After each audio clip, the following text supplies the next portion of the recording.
A continuación vamos a hablar de la tercera coyuntura entonces de estas rebeliones indígenas del siglo XVIII. La tercera coyuntura es la etapa más fuerte, más intensa de estas sublevaciones debido a que la corona española va a diseñar políticas fiscales, es decir, a través del incremento de impuestos y la creación de las aduanas que se van a establecer en las principales ciudades de los virreinatos de Perú y después del Río de la Plata, y que por el cual van a recaudar impuestos por el cual los indígenas van a estar obligados, aquellos que dedican al comercio, como los arrieros o comerciantes en mulas, van a estar obligados a pagar impuestos. Es decir, que antes de estas reformas fiscales, los indígenas, principalmente los que dedicaban al comercio, los arrieros, transportistas de mercancías, ellos no pagaban impuestos, pero a partir de esta tercera coyuntura van a estar incluidos en el pago de impuestos como la alcabala, por ejemplo. ¿En dónde? En las aduanas interiores que están en las principales ciudades de estos virreinatos como el Perú y luego Río de la Plata. Por eso que entonces quien va a ejecutar esta política de la reforma fiscal va a ser el visitador del Perú, don José Antonio de Areche. Entonces justamente estamos dentro de dentro ya del desarrollo de esta rebelión indígena de 1780, que para ello vamos a contar con tres fases. La primera fase es la fase quechua, la segunda fase es la fase aymara y la tercera fase es la fase de prolongación. Si hablamos nosotros de la fase quechua, esta fase va a ser dirigida por José Gabriel Condorcanqui, cacique de Surimana, Tungazuca y Pampamarca, de la zona de lo que ahora es la provincia de Canas y Canchis, y a la vez él tenía un oficio que era arriero, transportista de mercancías en mulas. Y vamos a hablar pues que las causas que van a propiciar el estallido de esta rebelión entonces será pues en esta fase quechua el abuso de las autoridades virreinales, en especial el corregidor, que ya hemos visto que en el siglo XVIII, ya con la legalización del reparto mercantil de la segunda coyuntura que hemos hablado, va a fortalecer el poder corregidor, que inclusive el corregidor tenía potestad de poder destituir curacas o llamados caciques, entonces por no cumplir con las funciones determinadas por la corona. Por eso que es un factor principal, pero también tiene que ver pues el abuso que hace el corregidor sobre los indígenas a través de sistema de mita, trabajo obligatorio en las minas de Potosí, por ejemplo, y en Huancavelica. También tiene que ver con el tributo indígena y es el caso del reparto mercantil. O sea que aquí ya hablamos de corrupción por parte del corregidor. Otra causa de la rebelión de 1780 en su fase quechua será la necesidad de la creación de la audiencia del Cusco para impartir justicia. Recordemos pues que la audiencia más importante en el Perú, la audiencia de Lima, y recorrer hacia Lima para buscar justicia era muy pues tedioso. Por eso que Túpac Amaru en 1777, Túpac Amaru II, solicitó a la audiencia un juicio para él demostrar, patentar que él es descendiente del linaje de los incas por Túpac Amaru I, por línea materna, contra otro pretendiente al cacicazgo de Surimana, Pampamanga, Tungazuca, el caso de la familia Bentancur. Ahora, otro aspecto, ¿cuál es? La creación del Virreinato del Río de la Plata. Si hablamos nosotros de esta creación del Virreinato del Río de la Plata, vamos a hablar pues por qué tiene que ver la creación del Virreinato del Río de la Plata con lo que es su capital de Buenos Aires. Es que recordemos que en la reforma borbónica en 1776, Carlos III lo que ordena que en la creación del Virreinato del Río de la Plata, eso va a incluir que Puno y el Alto Perú, que es actualmente Bolivia, pase a depender de Buenos Aires.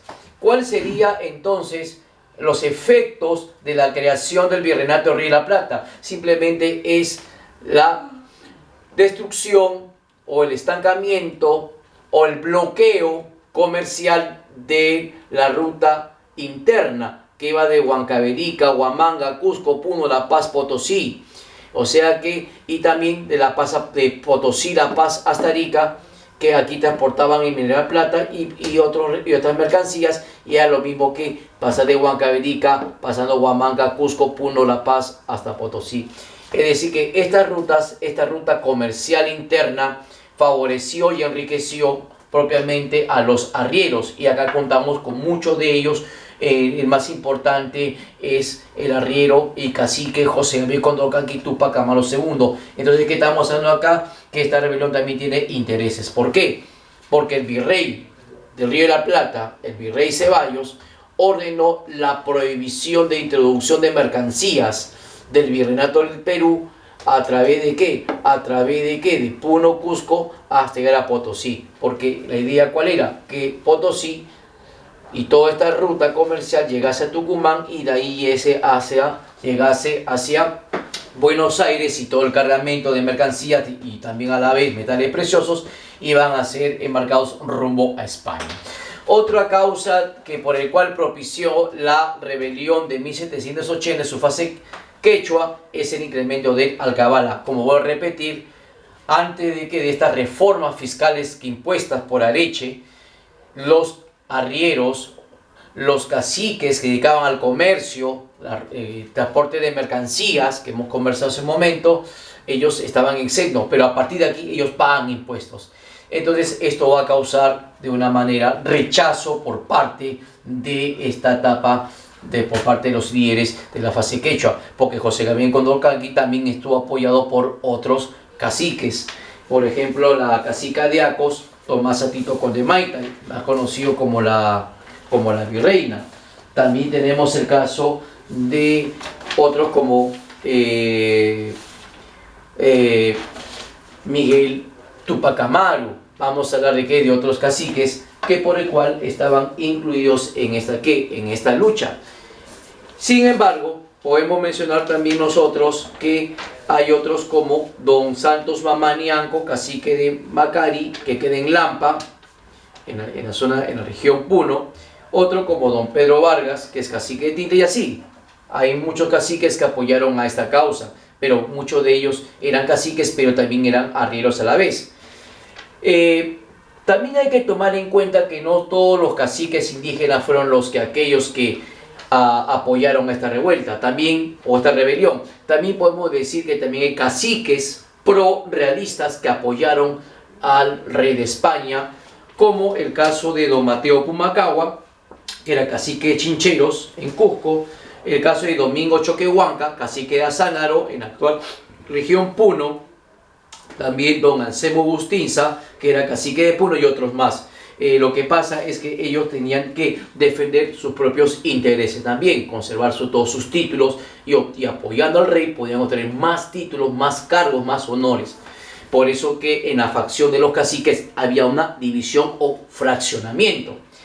Ahora, si hablamos también del papel de la Iglesia Católica, el clero, por ejemplo, el clero, vamos a ver que también está dividido. Por ejemplo, algunos curas, por ejemplo, de la zona donde Túpac Amaru administró su cacicazgo en Surimana, Tucasuqui y Pampamarca, apoyaron indirectamente a la rebelión. También podemos hablar también que había por parte del alto clero, o sea, el obispo del Cusco, por ejemplo, Manuel Moscoso, defendía los intereses de la corona española. Por eso que ahí, por ejemplo, había una frase muy importante que decía, pues, Don Benito de Mata Linares, que era juez en ese momento, y decía, pues, que una frase muy interesante que dice que un cura es una sanguijuela perpetua del indio, es eterno en su doctrina, o sea, en su parroquia. El corregidor podrá iniciar la destrucción del indio, pero el cura lo aniquila. Y cuando muere este indio o indígena, dice este indio, el cura se apodera de la riqueza como bueyes, tierras, etc. Entonces vamos a hablar, pues, entonces que la iglesia también tenía intereses por parte del alto clero. Ahora, también hablemos que no solamente fueron indígenas los que apoyaron esta rebelión, también contamos con criollos, pero la relación de los criollos con la rebelión, que algunos criollos provincianos en el Cusco formaron parte de la escribanía o notaría o la contabilidad del financiamiento de la rebelión. también apoyaron indígenas, también apoyaron negros, en este caso como parte del ejército rebelde. Ahora, ¿cómo se va a iniciar la rebelión Túpac Amaru II? El 4 de noviembre de 1780, Túpac Amaru II va a apresar al corregidor Arriaga, que por el cual pues tenía justamente un problema debido a los abusos que cometieron como el tributo, el reparto mercantil o la mita, que posteriormente, el 10 de noviembre de 1780, va a ser ejecutado. Y de ahí se lanza pues un ataque hacia el Cusco, y el 18 de noviembre de 1780, Túpac Amaru II y su ejército derrotan al cacique pro-realista, pro-rey de España, Tiburcio Holanda, en la batalla de Sangarará. Y de ahí toma pues una ofensiva hacia el sur para expandir la rebelión hacia la zona de hasta la zona de Puno, quizás hasta el Alto Perú, pero la resistencia de Choquehuanca, la resistencia de Pumacahua y otros caciques pues hizo que fracase esta ofensiva del sur, y regresa al Cusco para tomar y de una manera él simbólicamente coronarse inca en ese momento. Recordemos que en este movimientos indígenas son mesiánicos, entonces Túpac Amaru II, por su línea que hemos hablado, entonces regresa, pero ya el Cusco estaba bien resguardado, bien fortalecido en su defensa por parte de las autoridades realistas. Fracasa y se desplaza hacia la zona de Quedro, que es cerca a Tinta, y el 4 y el 5 de abril de 1781, Túpac Amaru II va a ser derrotado en la batalla de Chicacumbe, y Compapata va a ser derrotado, escapa, se esconde en una iglesia, pero es traicionado por Francisco Lechuga, que lo delató, y va a ser apresado, va a ser torturado. Los líderes rebeldes, como no solamente José de Condorcanqui, también está Micaela Bastidas, está otros rebeldes más. Ahora, sin embargo, pues cuentan acá la historia, pues que cuando estando después de torturado Túpac Amaru II, el visitador Areche visita la celda y le dice a Túpac Amaru II, ¿quiénes son los culpables de esta desgracia? Y Túpac Amaru II le responde, aquí los culpables somos tú y yo. Tú por oprimir a mi pueblo y yo por quererlo liberar.